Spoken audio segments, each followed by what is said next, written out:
अब आज हम आ गए हैं बांदा चित्रकूट लोकसभा की चित्रकूट सीट पे, जहां पे हमारे साथ बातचीत करने के लिए कई दल के नेता, कहा जाए भाजपा, सपा, गठबंधन, बसपा, कांग्रेस, आम आदमी पार्टी, सभी दल के नेता और कुछ सामाजिक लोग भी हमारे साथ जुड़े रहे हैं। तो इस डिबेट में आज हम जानेंगे कि क्या पूर्व के पार्टी ने काम किए, भाजपा हो या सपा में भी सरकार जब रही अखिलेश यादव की तो कितने काम हुए, और भाजपा की जो मौजूदा सरकार है उसमें कितने काम हुए। इन सब चीज़ों को जानने के लिए हम आ गए हैं चित्रकूट के अटल पार्क में, जहां पे आप मेरे पीछे देख सकते हैं। मैं कैमरा पर्सन से चाहूँगा एक बार कैमरा मूव करा दें। देखिए किस तरीके से यहाँ सारे दल के लोग बहुत ही मोहब्बत के साथ खड़े हैं, लेकिन हम इनसे जब बात करेंगे तब इनके तीखे तीर आपस में विघटन भी पैदा कर सकते हैं। तो पहले हमारी जो तैयारी है वो है सिटिंग पार्टी की, बीजेपी की। बीजेपी के लोगों से जानना चाहेंगे कि क्या माहौल है, क्या लग रहा है कि बीजेपी अभी आगे बढ़ रही है या फिर कुछ मामला गड़बड़ है। जयवल जी, आपका और आपके सभी दर्शकों का हृदय से धन्यवाद। भारतीय जनता पार्टी के शीर्ष नेता, देश के यशस्वी प्रधान सेवक आदरणीय श्री नरेंद्र मोदी जी ने कहा है कि बीजेपी 370 सीट और एनडीए 400 के पार। तो न कोई शंका है न कोई सुबह है, किसी शको सुबह की जरूरत ही नहीं है। यह स्पष्ट है कि जन विश्वास, जन समर्थन भाजपा के साथ है, एनडीए के साथ है, और भाजपा के नेतृत्व में एनडीए 400 के पार लेकर भूतो न भविष्यति जैसा मैंडेट लेकर आएगा और तीसरी बार नरेंद्र मोदी जी इस देश का नेतृत्व करेंगे। भारत तीसरी अर्थ महाशक्ति बनेगा। हम तीसरे, ये मोदी की गारंटी है। क्या लग रहा है चित्रकूट की जिस तरीके का माहौल है, क्या लग रहा है बीजेपी के जो चित्रकूट के मौजूदा सांसद और प्रत्याशी हैं वो फिर एक बार आ पा रहे हैं, जो कि हालात बाजार में बड़े गड़बड़ समझ में आ रहे हैं। देखिए, मैं आपको बताना चाहूँगा कि 2017 से लेकर 19 हो गया, 22 हो गया और 24 है। हालात एज इट इज़ ऐसे ही है जैसे वहाँ पर थे। भगवा में पूरा नगर है, पूरा जिला भगवा में है। बांदा चित्रकूट लोकसभा में फिर से कमल खिलने जा रहा है, और मैं आपके माइक पे ऑन द रिकॉर्ड बोल रहा हूँ, हम 4 जून को मिलेंगे कमल खिला के आपको, और हाँ, आपकी शुभकामनाएं भी लेंगे तब। चलिए, तो भाजपा तो बड़ा दावा कर रही है 400 पार का, तो इस बात को आप जानते हैं सपाइयों से कि सपा क्या कहती है। सपा, कांग्रेस, आम आदमी पार्टी चूंकि गठबंधन है, तो पहले सपा का हम रुख ले लेते हैं। क्या लग रहा है? आलोक जी ने अभी कहा कि 400 पार जा रहे हैं, कोई शक व शुबा नहीं है। जयवल जी, सबसे पहले आपको और आपकी टीम को बहुत बहुत धन्यवाद। अच्छा प्लेटफॉर्म दिया अभी आपने हमें अपनी बात रखने के लिए। जैसे कि अभी आलोक जी से मैंने सुना, इन्होंने कहा 400 पार।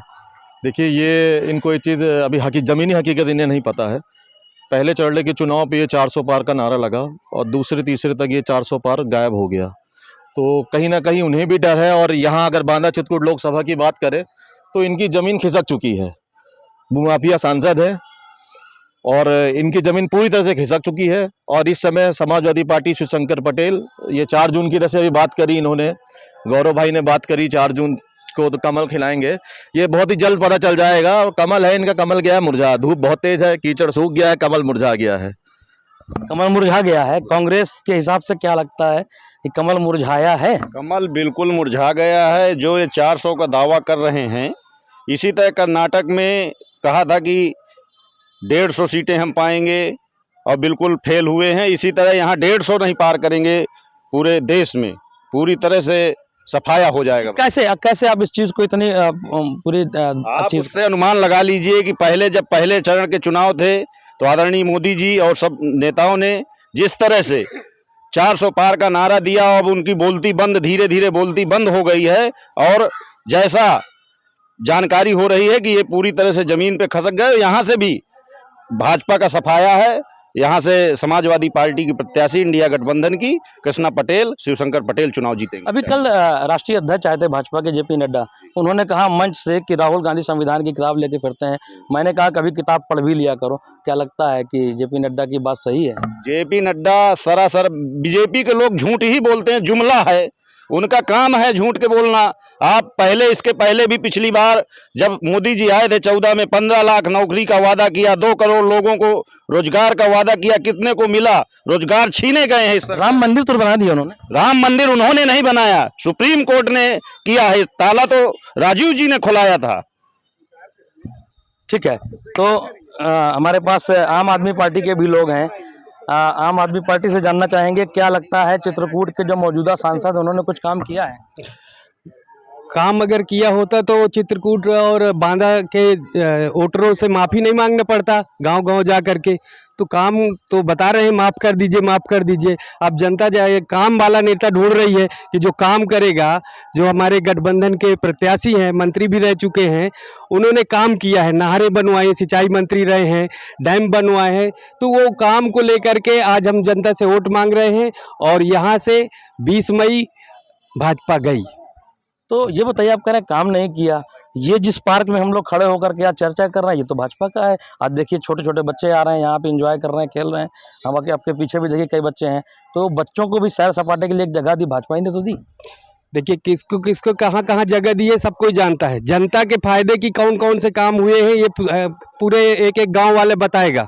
शहर में जो विकास होना है वो अलग होना है। नगर पालिका ने क्या करवाया है, विधानसभा ने क्या करवाया है, किसके बजट से कितना पैसा खर्च हुआ, सबका बजट होता है। माननीय सांसद जी ने किस किस गाँव में कितना बजट दिया है ये तो वो बताएंगे कि इस गाँव में मैंने ये काम किया, इस पार्क के लिए उन्होंने कितना बजट दिया वो बताएं। माफी मांगने की जरूरत नहीं है, वो बताएं कि हमने इस पार्क के लिए इतना बजट दिया है। अपने तो क्या बजट में कोई हेरा फेरी है क्या? अब ये तो वो बताएंगे, मैं क्या बताऊंगा उसके बारे में। ठीक है, तो बीएसपी वाले भी हमारे पास हैं, तो बीएसपी वालों से भी जानते हैं, क्योंकि मयंक द्विवेदी जब से आए हैं तब से बड़ा जंका मंका चल रहा है। ब्राह्मण समुदाय के लोग भी काफ़ी बीएसपी की तरफ जा रहे हैं, क्योंकि बहुत रेयर हुआ करता था कि बीएसपी में ब्राह्मण नहीं जाया करते थे। तो क्या लग रहा है, बीएसपी की स्थिति मजबूत हुई है? आप लोगों को पहले बहुत बहुत धन्यवाद। ऐसा नहीं है, जिस दिन से बहन जी ने मयंक पे भरोसा दिखाया, मयंक को टिकट दिया है, उस दिन से हमारा एक ही नारा है, मयंक नहीं है आंधी है, बांदा चित्रकूट का गांधी है। आप गली मोहल्ले कहीं भी जाइए, हर जगह आपको एक ही नाम मिलेगा, मयंक और हाथी। तो अब ये ऐसा क्यों, मतलब क्यों गांधी है मयंक, ये बताएं। पहली बात तो वो युवा हैं, जब से राजनीति में आए मयंक ने पहली बात तो हार का मुंह नहीं देखा। वो तो लगातार 2 बार जिला पंचायत सदस्य रह चुके। जब उस समय गढ़ था, हुआ करता था एक समय, किसी समय सपा वालों का, बीजेपी वालों का, तब भी बसपा से मयंक जिला पंचायत सदस्य थे वहाँ पर, वर्तमान में हैं भी। अभी वो चुनाव लड़ रहे हैं, बहुत बड़ा चुनाव है, बांदा और चित्रकूट 2 जिला हैं उनके पास। तो मयंक अकेले चुनाव नहीं लड़ रहे हैं, मयंक के साथ हर एक युवा है, हर एक युवा चुनाव लड़ रहा है। बड़े बुजुर्गों का आशीर्वाद है मयंक के साथ। और अगले आने वाले समय में 20 तारीख को सब लोग मिलके, बड़े बुजुर्ग सर्व समाज मयंक को ताज पहनाएंगे, और यही हमारी कामना है। हमारी लड़ाई ये बताएं कि क्या लग रहा है, जिस तरीके से दावा कर रहे हैं ये, तो क्या लग रहा है मयंक द्विवेदी आर के पटेल को किस हद तक टक्कर दे पा रहे हैं? मयंक द्विवेदी आर के पटेल जी को टक्कर इसलिए दे ना पाएंगे क्योंकि जो बीएसपी का मूल वोटर है, हेड अटेल, तो उसमें हेड बचा है, टेल गोल है। टेल सब हमारे पास आ गया है। टेल हमारी पार्टी के पास, हमने पूरा टेल इनका ले लिया है। अभी पिछले चुनाव में आप लोगों ने देखा भी है, जितना इनका टेल है हमने ले लिया, इनके हेड बचा है, और ये हेड के माथे हैं, वो भी ना हो पाएगा, उसका भी हम लोग ले लेंगे। ऐसा कुछ नहीं है, ये इन लोग, ये इनकी भूल है। पूरा हमारा सिक्का जो है पूरा खरा है, हेड भी हमारे पास है और टेल भी हमारे पास है। जैसा कि आज आपने देखा भगवान परशुराम का जन्मोत्सव था, वो भीड़ आपने शायद कवर भी किया, वो भी है, वो जन समुदाय, पंडित जगत प्रकाश नड्डा जी आइए। ये पोजीशन ये हो गई है कि पूरे भारत विश्व की दृष्टि इस समय वर्तमान बांदा चित्रकूट पे है। जितने सारे नेता, इतने उप मुख्यमंत्री नामांकन कराने आ रहे हैं, बड़े बड़े प्रदेश अध्यक्ष मीटिंग करने आ रहे हैं, उसका डर सिर्फ एक ही है, मयंक मयंक मयंक। ये क्या लग रहा है आलोक जी, मैं आपसे जानना चाहूंगा, चूंकि जिस तरीके से, चूंकि बुंदेलखंड की सबसे ज्यादा इंटरेस्टिंग सीट है बांदा चित्रकूट, अभी आपने कहा मयंक आएंगे तो गांधी हैं और आंधी हैं, तो क्या उड़ा ले जाएंगे? देखिए, बहुजन समाज पार्टी दूर दूर तक लड़ाई में है ही नहीं। इंडी अलायंस भानुमति के कुंबे की तरह की स्थिति पर है। इनके बीच यही तय नहीं कि इनका प्रधानमंत्री फेस कौन होगा, चेहरा कौन होगा। इन सब ने नए नए 4 महीने तुम, 2 महीने तुम, 1 महीने तुम, ऐसे इनके प्रधानमंत्री, मतलब अस्थिर सरकार। देश स्थिर सरकारों के नेतृत्व में बढ़ता है। गठबंधन की सरकार हमने भी चलाई, अटल जी ने 23 दलों की सरकार चलाई और 6 साल स्थिर सरकार चलाने का एक अनुभूत प्रयोग दिया। आज पूर्ण बहुमत की सरकारों में भारत 11वें पायदान से 5वें पायदान पर पहुंचा, इसे कोई अस्वीकार नहीं कर सकता। अभी यहाँ पर बैठे सारे मेरे साथी बुंदेलखंड एक्सप्रेस का पूरा लाभ लेकर 6.5 घंटे में दिल्ली पहुंच जाते हैं। इनमें से जितने लोगों ने दिल्ली के टिकट की यात्रा की होगी उसी बुंदेलखंड एक्सप्रेस से की होगी। और मैं आपको ये बता देना चाहता हूं कि भारतीय जनता पार्टी का संकल्प है कि हवाई चप्पल पहनने वाला हवाई जहाज से यात्रा करे। भारतीय जनता पार्टी का संकल्प है कि गरीब के जीवन में मूलभूत आवश्यकताएं पहुंचे। भारतीय जनता पार्टी का संकल्प है कि करोड़ों बहनें लखपति दीदी बने। भारतीय जनता पार्टी का संकल्प है कि करोड़ों परिवार गरीबी से रेखा से ऊपर आए। 1947 से इंटरिम सरकार से लेकर 2014 तक कांग्रेस सत्ता पर रही, उसके गठबंधन के साथ ही सत्ता पर रहे। और गरीबी हटाओ, एक छोटी सी बच्ची जिसने 51 में नारा सुना था, नेहरू जी ने कहा था गरीबी हटाएंगे, उनके बाद उनकी बेटी इंदिरा ने कहा गरीबी हटाएंगे, उनके बाद उनके नाती राजीव गांधी ने कहा गरीबी हटाएंगे, और अब उनका नवासा पड़पोता कह रहा है गरीबी चुटकी बजाकर हटा देंगे। वो 60 सालों में गरीबी नहीं हटा पाए, 64 सालों में गरीबी नहीं हटा पाए, और हमारे प्रधानमंत्री ने देश के जनमत से खड़े हुए पूर्ण बहुमत की सरकार ने 25 करोड़ से अधिक लोगों को गरीबी रेखा से बाहर निकाले का काम किया है।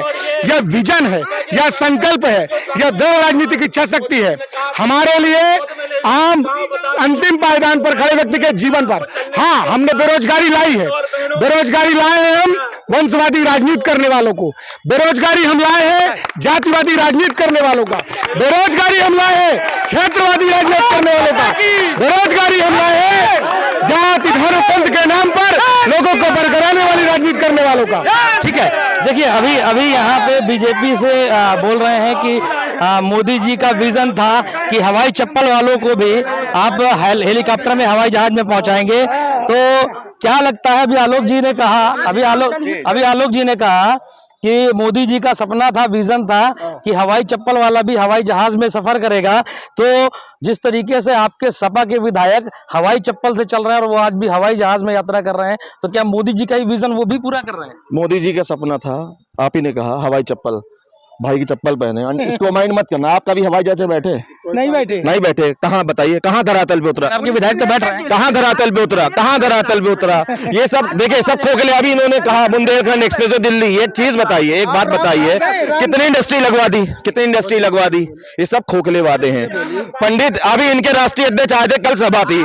इनका एक बात, किसी भी पार्टी का मूल वोटर अगर खसक जाता है, इनके राष्ट्रीय अध्यक्ष को बुलाया गया, राष्ट्रीय अध्यक्ष को पंडित जगत प्रकाश नड्डा के नाम से संबोधन किया जा रहा है। इनका डर इनके साथ दिख रहा है।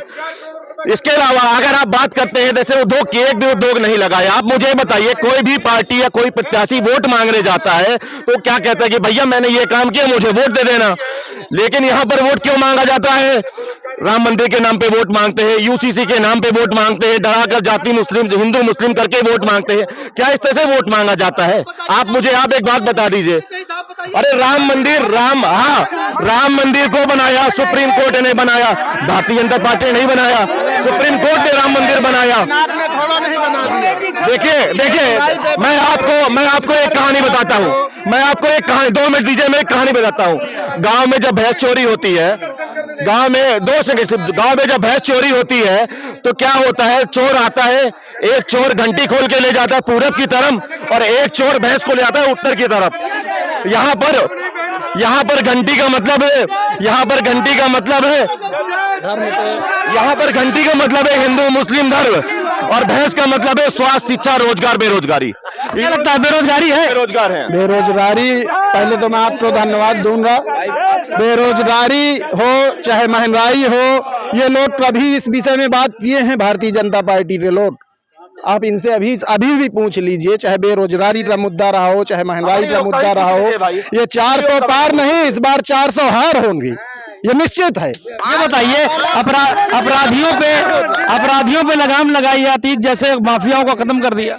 जो अपराधी नहीं है, सत्ता प्राप्त है, जो सत्ता संरक्षित अपराधी वो अपराधी नहीं, उनको क्या लगाम है? बताइए, काहे लगाम जा रहा है? अभी 1 साल की सजा पटेल, हमारे माननीय सांसद आर.के. पटेल जी को आप बताइए, 1 साल की सजा व्यापक है, आज चुनाव लड़वा रहे हैं। क्या भाजपा ऐसी मशीन है कि जो अपराधी वहां जाए और प्रस्तुत हो जाता वो नहाए और 5 काम बता दे। बांदा और चित्रकूट में 5 काम जनहित के बता दे जो भाजपा ने किया 10 साल से, जो जनता हित में कार्य हुआ या व्यापारी हित में काम हुआ। आप दिया आप दोषी हैं, उसी धरती को आप मैदान में उतार रहे हैं। जनहित का कार्य, अपनी लिस्ट में सबसे खराब 2023 में लिस्ट जारी करी थी पूरे उत्तर प्रदेश की, सबसे खराब सांसद था बीजेपी का, आज उसको टिकट दे दिया, भाई साहब उसके काम गिना रहे हैं। माननीय न्यायालय को बहुत बहुत धन्यवाद। और आज ही उनको जमानत दे दी गई है 1 तारीख तक के लिए। और ये जो भारतीय जनता पार्टी का जो पाप का घड़ा था वो एक एक करके फूट रहा है। पहले वो फूटा इलेक्टोरल बॉन्ड के रूप में, दोबारा वो फूटा जो कोरोना में इंजेक्शन लगाए गए हैं वैक्सीन के रूप में, अब तीसरा आज माननीय अदालत ने केजरीवाल जी को जमानत दे के बता दिया कि ये बड़का झूठा पार्टी के जो लोग हैं ये किस तरह से काम करने वाले नेताओं को जेल में डालते हैं, झूठे आरोप लगाते हैं, मुकदमा लगाते हैं। ये तानाशाही सरकार को उखाड़ फेंकने का समय है और बांदा लोकसभा सीट से हम लोग शुरुआत करेंगे।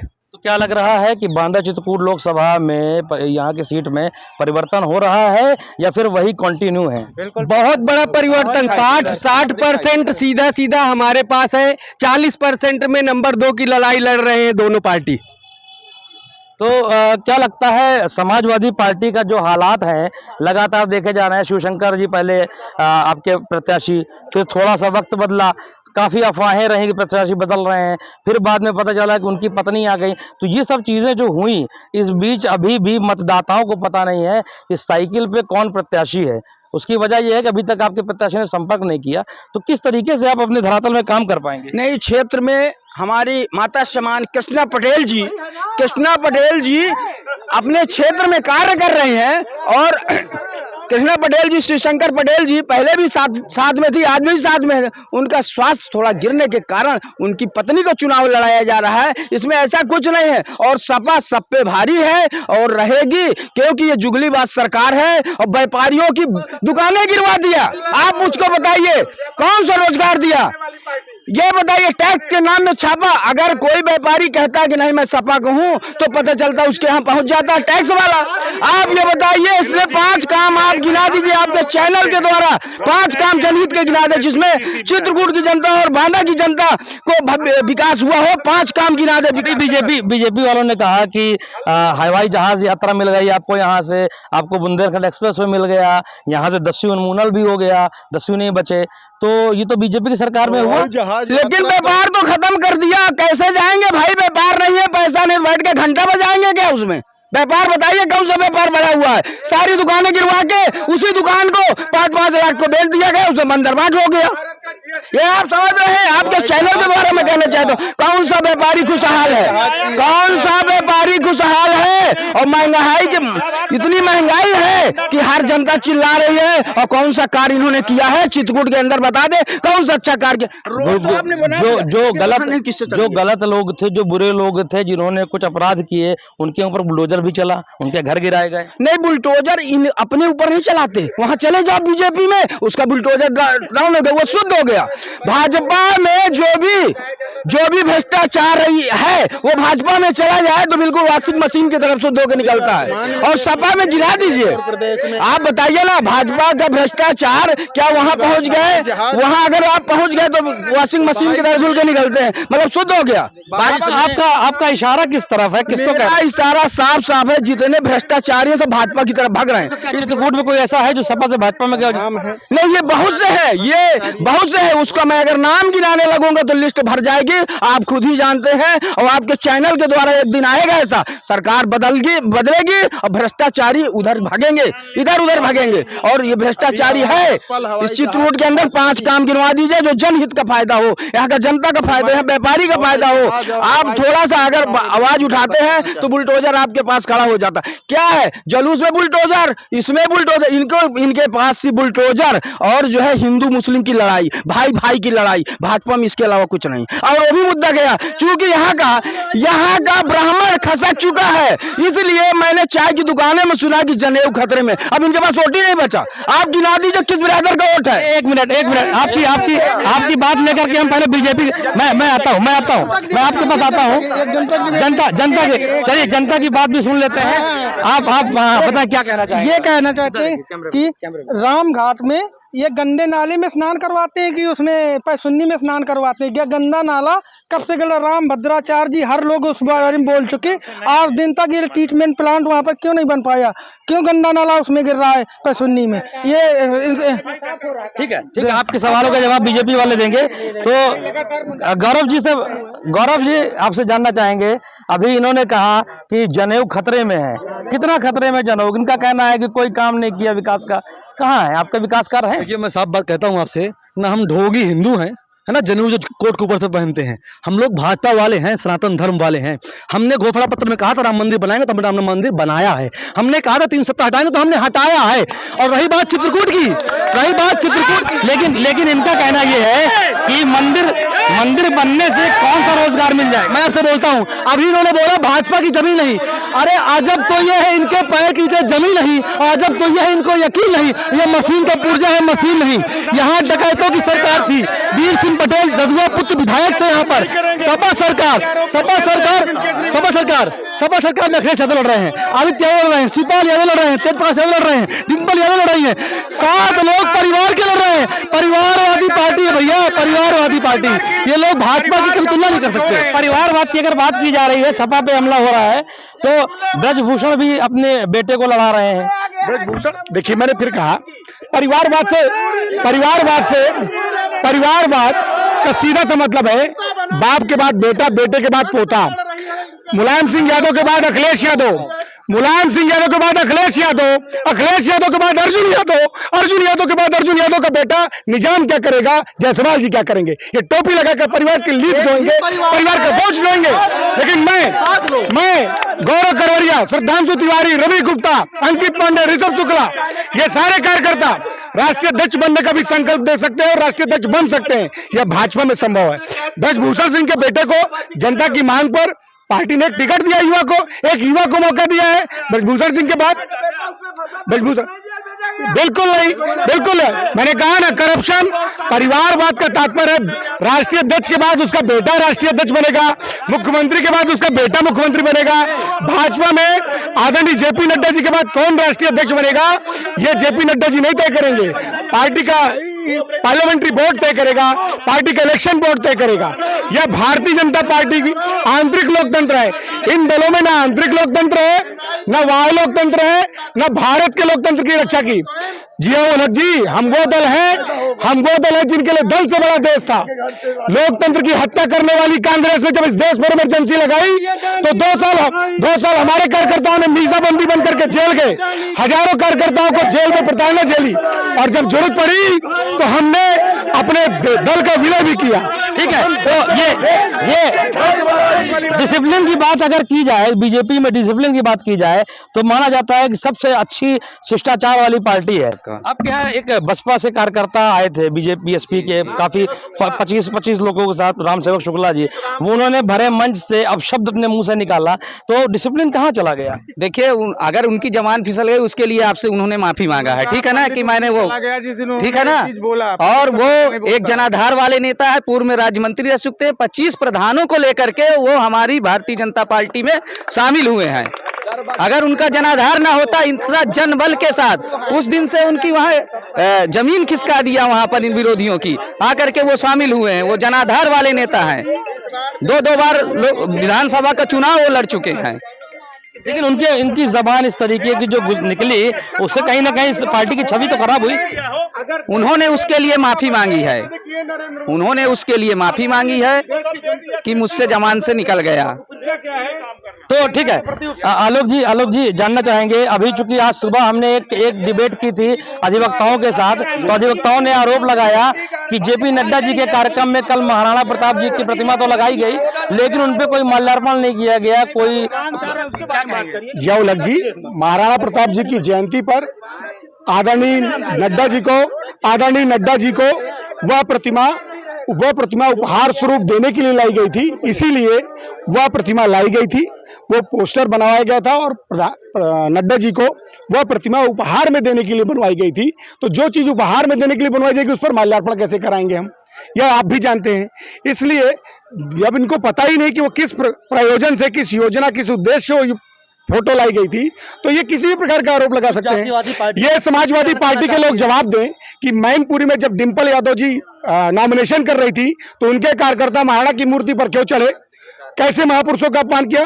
देश के शीर्ष नेता, भारतीय जनता पार्टी के शीर्ष नेता नरेंद्र मोदी जी देश के प्रधानमंत्री हैं, उनकी मां को गाली दे रहे थे, योगी जी को गाली दे रहे थे। और डिंपल, अखिलेश यादव और डिंपल यादव वहां थे, उन्हें माफी मांगनी चाहिए, उन्हें शर्म आनी चाहिए। देश के महापुरुष, हिंदुआ सूर्य, हिंदू समाज स्वाभिमान के लिए संघर्ष करने वाले लोकल पे आते हैं। आलोक जी हम लोकल पे आते हैं। हम लोकल पे इंडिया अलायंस के लोगों को हम अगर बात करें बांदा चित्रकूट लोकसभा क्षेत्र की, तो बांदा चित्रकूट लोकसभा में आपके प्रत्याशी माफी मांग रहे हैं। आपके प्रत्याशी बार बार सोशल मीडिया में जो डिफेम हो रहे हैं उसकी बात कर रहे हैं। क्या लग रहा है कि कुछ ज्यादा विरोध है? भाजपा बहुत सहज पार्टी है। देखिए, प्रत्याशी माफी नहीं मांग रहे हैं, प्रत्याशी जनता से बोल रहे हैं कि अन कहे में मैंने जो नहीं कहा वो आपने सुना हो। जातिवादी पार्टियां तुष्टिकरण करती है, जैसे आपने अभी बोला ना कि छत्री भावना आहत हो रही है, ऐसी पार्टियां जन भावनाओं को आहत कर रही हैं। हमारे सांसद जो लोकप्रिय प्रत्याशी आर के सिंह पटेल हैं, वो एक कहना चाहते हैं कि आम जनमानस से कि इन जातिवादी पार्टियों के कारण आप जो है किसी भ्रम में मत आइए। हमारा प्रत्याशी कमल का फूल है, विकास के एजेंडे पे वोट करिएगा। डकैतों को जो जड़ से नष्ट किया गया है उस पे आप वोट करिएगा। इस चित्रकूट के विकास पे आप वोट करिएगा, इस देश के विकास पे आप वोट करिएगा। अखिलेश यादव समाज पार्टी चला रहे हैं, समाजवादी पार्टी नहीं चला रहे हैं। और मैं इनसे पूछना चाहता हूं, हृदय में हाथ रख के बोले, आठ परिवार के लोग, सगे खून के लोग सांसदी लड़ रहे हैं। 8 परिवार बढ़ेगा, 80 के 80 सीटों में परिवार लड़ेगा, ये क्या करेंगे? ये बेरोजगार हो जाएंगे। सवाल पूछिए, सवाल। ठीक है। आपके सवालों का जवाब लेने के लिए हम समाजवादी पार्टी की तरफ बढ़ते हैं। और हाँ, बताइए क्या अपने दिल पे हाथ रख के इनकी परिवारवाद का जवाब देता हूँ। एक बात बताइए, अखिलेश जी ने उनको अपने परिवार के लोगों को टिकट दिया, क्या सांसद होने का सर्टिफिकेट दे दिया? क्या सांसद होने का सर्टिफिकेट दे दिया? ये लोग ये क्यों नहीं समझ रहे हैं? भैया उनको टिकट दिया है, जनता उनको वोट कर रही है, जनता वोट कर रही है। अभी आपने एक बाइट लिया सेवक शुक्ला की। देखिए, ये निर्लज्ज लोग इनकी पार्टी में हैं और रहेंगे। मैं बात करता हूं, अभी कौशाम्बी जिले के सांसद विनोद सोनकर कहता है, इनका सांसद विनोद सोनकर कहता है कि पंडित सैयद और बनिया नटखोर है। ये है इनकी पार्टी का चरित्र, ये है इनकी पार्टी का शिष्टाचार। मैं घोर विरोध करता हूं और मैं भारतीय जनता पार्टी के और चुनाव आयोग को मैं रिटर्न पर नोटिस दूंगा, इसके खिलाफ कार्रवाई करी जाए। कैसे ये अभी इनके ही पार्टी का सोनकर, विनोद सोनकर कौशाम्बी से कहा है ये बनिया लतखोर है। बस ऐसी पार्टी के मुझको बता दें, यहाँ के आर के पटेल जी कौन सी बस के साथ खड़े हुए हैं? इतनी दुकानें टूटी हैं, हम इनको क्यों वोट दें? जनता क्यों वोट देगी? जनता इनको उखाड़ दो, एक काम कर दे, 5 काम गिना दे। यहाँ के सांसद माननीय आर के पटेल जी, जिसके लिए ये वोट मांगते हैं, ये बता दे 5 काम। माननीय आर के पटेल जी 5 काम व्यापारियों के बीच के बता दे, जनहित का कार्य बता दे। यहाँ के बीजेपी के, भारतीय जनता पार्टी के जो भी नेता है, यहाँ के 5 काम गिरा दे, मैं यहाँ की पार्टी छोड़ दूंगा। बैस यहाँ का वोट देगा, इनको बैस वोट नहीं देगा, उखाड़ फेंकने का काम करेगा। आप मुझको बता दिए। देखिए, बनिया कट गया, ब्राह्मण कट गया, इनके पास बचा बाबा जी का घंटा बचा है, वही बजाएंगे। बनिया कट गया, ब्राह्मण कट गया, पटेल कट गया, कोई काम ही नहीं किया। कल मैं इनकी जनसभा में देख रहा था। उस पे उन्होंने कहा अभी कल क्या हुआ, कल इनकी एक सभा हो रही थी जिसमें पंडित जगत प्रकाश नड्डा जी आए थे। उन्होंने मंच में सबके सामने कहा कि बालू माफिया को उखाड़ फेंकना, बिल्कुल सही कहा। और इस बार बांदा चित्रकूट लोकसभा की जनता बालू माफिया को उखाड़ फेंकेगी। बालू माफिया जो जगह जगह माफी मांग रहे हैं वर्तमान सांसद, उनको इस बार उखाड़ फेंकेगी। पूरे जनता से किसी से नहीं छिपा कौन है बालू माफिया, किसी से नहीं। अब एक बात समझिएगा, पहले 400 पार होता रहा, उसके बाद क्या वो स्टेटमेंट आती है कि राम मंदिर बनाने वालों को वोट नहीं देंगे क्या। जब वो मैटर नहीं चला तब काम मंगलसूत्र छीन लेंगे। जब जनता उससे भी समझ गई तब कहते हैं कि अडानी अंबानी राहुल गांधी को पैसे देते हैं। अडानी अंबानी राहुल, ये क्या है। तो अब आइए बीजेपी वालों के पास चलते हैं। बीजेपी वाले समाजवादी पार्टी को किस तरीके का जवाब देते हैं। सपा ने कहा है, सपा के नेताओं का कहना है कि जेपी नड्डा जी बोले हैं कल मंच से कि बालू माफिया को उखाड़ फेंकना है। सांसद जी का आरोप लगा रहे हैं बालू माफिया होने का। देखिए, आदरणीय जेपी नड्डा जी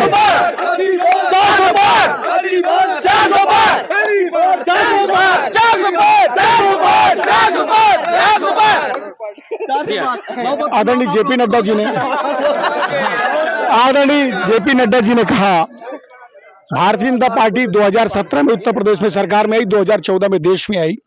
2017 में सरकार बनने के बाद मैं आग्रह करूंगा जियोलक जी, आप एक दिन चले जाइएगा जीएसटी कलेक्शन डिपार्टमेंट में और यहाँ का जो खनन का रेवेन्यू डिपार्टमेंट है वहाँ जाकर पता करिएगा। समाजवादी पार्टी के कार्यकाल में जो अधिकतम रेवेन्यू गया वो 20 करोड़ रुपए के लगभग 18 करोड़ कुछ लाख रुपए जाता था। भारतीय जनता पार्टी की सरकार जब से बनी है हमारा रेवेन्यू 58 करोड़ रुपए से ऊपर है। 18 से 58 करोड़ का जो अंतर है 40 करोड़ का, वो ये बताता है कि हमने बालू माफिया खनन माफिया ध्वस्त कर दिया है, ओवरलोड चलने वाले ट्रकों को विनष्ट कर दिया है। और देखिए, मैंने फिर कहा यह कुछ आरोप लगाएंगे, मैंने कहा कुछ ये पूरा जो प्रायोजित आंदोलन है ये कुछ ट्रांसपोर्टरों का आंदोलन है, ट्रांसपोर्टरों का आंदोलन है, इससे कुछ नहीं हो सकता। और मैं फिर कह रहा हूं, देश की जनता भाजपा के साथ है, देश की जनता नरेंद्र मोदी जी के साथ है, देश की जनता विकास के साथ है, देश की जनता गरीब कल्याण के साथ है, देश की जनता नारी शक्ति के स्वाभिमान के साथ है, देश की जनता युवाओं के विकास के साथ है, देश की जनता करोड़ों करोड़ भारत के बढ़ते अभ्युदय के साथ है, देश की जनता भारत के सर्वांगीण विकास के साथ है, देश की जनता विश्व में बढ़ते भारत के नेतृत्व के साथ है, देश की जनता भारतीयता और भारतीयत्व के साथ है, और देश की जनता भारतीय जनता पार्टी के साथ है, देश की जनता नरेंद्र मोदी के साथ। ठीक है, तो अभी हमारे साथ बातचीत करने के लिए समाज सेवी अजीत सिंह जी भी हैं, तो उनसे भी जानते हैं। अजीत जी, क्या माहौल है इस बार चुनाव का, क्योंकि जिस तरीके की यहाँ गर्मियां दिख रही हैं, लग रहा है कि कुछ न कुछ बड़ा होने वाला है। देखिए, लोकतंत्र का ये महापर्व है। 20 तारीख को मतदान होना है। सभी प्रमुख दलों के यहाँ नेता पदाधिकारी जिम्मेदार लोग खड़े हैं। सब लोग अधिक से अधिक प्रयास ये करें कि मतदान अधिक हो। जब हमारा मतदान अधिक होगा तो निश्चित रूप से लोकतंत्र में अच्छे लोग चुनकर आएंगे। हम सबकी जिम्मेदारी है कि यहाँ पर जो हम ताकत लगा रहे हैं, प्रदर्शन कर रहे हैं, उससे कहीं ज़्यादा हम बूथों पर काम करें। दूसरा, 20 मई को अधिक से अधिक मतदान करें ताकि अच्छे लोग चुनाव में जीत कर आए। ठीक है, अजीत जी ने खैर कैंपेनिंग कर दी इलेक्शन के लिए कि ज्यादा से ज्यादा वोट पड़े, तो क्या लग रहा है कि जिस तरीके का माहौल है बीजेपी फिर से रिपीट हो रही है? सबसे पहले मैं ये कहना चाहूँगा कि जितने हमारे यहाँ सभी दलों के भाई इकट्ठा हैं वो थोड़ा शांति बनाएं, जिससे दूसरे की भी बात कुछ थोड़ा बहुत सुनाई दे।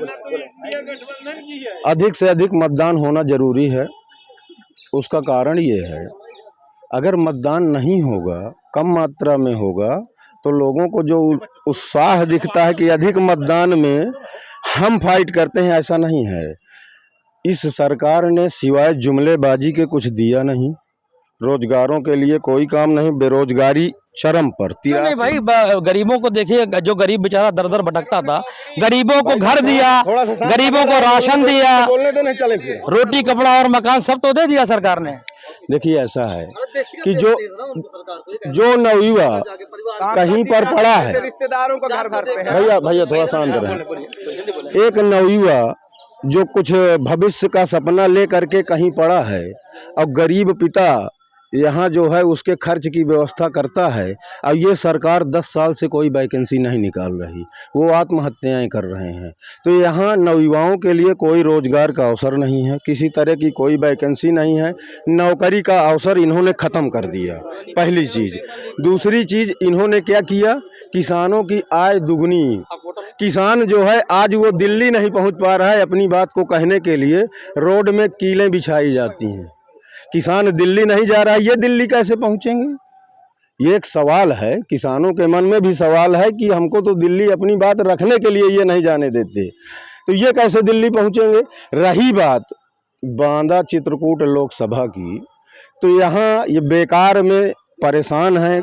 कोई कहते हैं इंडिया गठबंधन, कोई कहते हैं बीजेपी। जेपी नड्डा तो कह गए हैं, जेपी नड्डा तो कह गए हैं घमंडिया गठबंधन। हाँ हाँ सही है, जेपी नड्डा ने जो भी कहा ठीक कहा या गलत कहा वो तो अब ये लोग समझे, लेकिन हमारा कथन ये है कि बालू माफिया को हमारा कथन ये है कि उन्होंने जो कहा वो चूंकि एक राष्ट्रीय पार्टी के अध्यक्ष हैं, उन्होंने जो कहा है उसका इस मतलब बांदा चित्रकूट की जनता अक्षरशः पालन करेगी।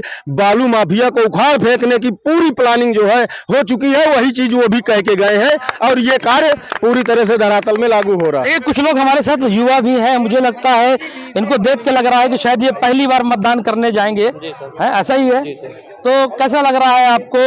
पहली बार मतदान करेंगे, किस लीडर को आप ज्यादा पसंद कर रहे हैं? पहली बार तो मैं भैया से पूछना चाहता हूँ, अपने घोषणा पत्र गिना रहे थे सर, वो अपने घोषणा पत्र में ये नहीं गिना कि 2 करोड़ जो रोजगार देने के लिए बोले हैं तो उसको नहीं गिना है। 15 लाख रुपए ब्लैक मनी जो कलेक्ट करके बोले थे कि हम देंगे, उनको नहीं बताया अभी, और जो पेपर जो होते हैं वो लीक हो जाते हैं, यही सब मुद्दे हैं सर। तो आप फिर आपका जो दर्द है छलक रहा है जी सर, तो क्या लग रहा है कि आपके इस जी सर, दर्द में बिल्कुल सरकार आप इस बार इस change बार होगी। सरकार फिर से बढ़ाएंगे, उसी को बढ़ाएंगे नहीं या सर, बदलेंगे? दूसरी सरकार आएगी, चेंज होगी, गठबंधन की सरकार। वैसे आपको कौन सा लीडर ज्यादा पसंद आ रहा है? सर मुझे तो यही सर अपना सपा से शिवशंकर पटेल जी। जी तो ठीक है, तो मुझे पहले इनका आंसर चाहिए कि सर 2 करोड़ जो रोजगार के लिए बोला गया था वो अभी तक मतलब कि ठीक है, समय ज्यादा हो रहा है, हम जल्दी से बीजेपी के पास चलते हैं। चूंकि एक युवा है, पहली बार मतदान करने जा रहे हैं, उनकी कुछ अपेक्षाएं हैं, उन्होंने जो सवाल किए कि जो घोषणा पत्र में आपने कहा उसका पूरा आप खुलासा करें। देखिए हमारा स्पष्ट मत है, युवा जॉब क्रिएटर बने, जॉब सर्चर ना बने। आज दुनिया का सबसे बड़ा स्टार्टअप हब, देखिए फिर मैंने कहा ये जान नहीं पाएंगे, इनके लिए यह मूर्ख बना रहे। 8.5 लाख रोजगार उत्तर प्रदेश की सरकार 2017 से लेकर टिल नाउ, जब मैं और आप इस डिबेट पर हैं, 8.5 लाख से अधिक रोजगार हम दे चुके हैं। इस देश में 150 स्टार्टअप्स यूनिकॉर्न बन चुके हैं, और मैं व्यापारी है, मैं व्यापारियों से पूछना चाहता हूं, एक यूनिकॉर्न 8000 करोड़ की कंपनी होता है। आज 150 स्टार्टअप यूनिकॉर्न बन चुके हैं, लाखों स्टार्टअप 1 लाख से अधिक स्टार्टअप पंजीकृत हो चुके हैं। 48 करोड़ से अधिक मुद्रा योजना के लोन सैंक्शन हुए हैं। और मैं बता देना चाहता हूं, मेरे जो दोनों साथी यहाँ खड़े हैं, मेरे दोनों साथी व्यापार से जुड़े हैं और एमएसएमई के लोन के लाभार्थी हैं। दोनों ही साथी मेरे एमएसएमई के लोन के लाभार्थी भी हैं, और ये रोजगार करते हैं। अगर ये व्यापार करते उसके बावजूद बेरोजगार हैं, तो मेरे साथियों से मैं प्रश्न करना चाहता हूं कि 2012 से 17 तक अखिलेश यादव मुख्यमंत्री रहे, आखिर ये बेरोजगार क्यों रह गए? 2007 से 12 तक बसपा की सरकार रही, तो रोजगार क्यों नहीं दिए? और मैं इंडिया अलायंस के पूरे कुनबे से पूछना चाहता हूं, 47 से लेकर 2014 तक साहब आप थे, पंचायत से पार्लियामेंट तक आप थे, तो क्यों नहीं सारे काम कर दिए? हाँ, इन्होंने दिया क्या? जमीन जीजा जी लेंगे, इन्होंने दिया साहब कॉमनवेल्थ 2G दिया, जीजा जी दिया, कोलगेट दिया, अगस्ता वेल्डेन दिया, एंट्रिक्स दिया, अर्थात कुछ बचा नहीं। जमीन लूटी, सड़क लूटी, आकाश लूटा, पाताल लूटा, सब कुछ नहीं बचा, सिर्फ लूट लूट लूट। यह जनता की ये आवाज है और जनता की आवाज ने इन्हें 2014 में बाहर किया, जनता की आवाज ने इन्हें 2017 में बाहर किया, जनता की आवाज ने इन्हें 2019 में बाहर किया, जनता की आवाज ने 2022 में बाहर किया और जनता की आवाज इन्हें 2024 में बाहर करेगी। और ये सब 4 जून को आप ही के चैनल पर ईवीएम रुदाली गान गाते हुए मिलेंगे।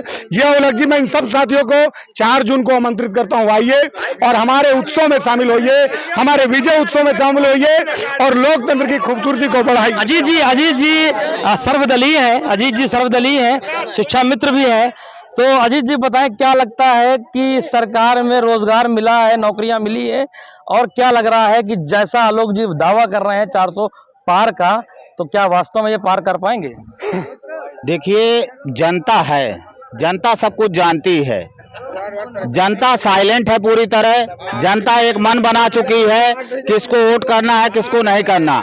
जातिगत आधार पर चुनाव बटे हुए हैं, नेता चिल्ला रहे हैं, नेता सभाएं कर रहे हैं, नेता गांव में जा रहे हैं, लेकिन अभी जनता पूरी तरह शांत है। ऐसे में जनता किसको अपना सरताज बनाती है, ये तो आने वाला समय बताएगा।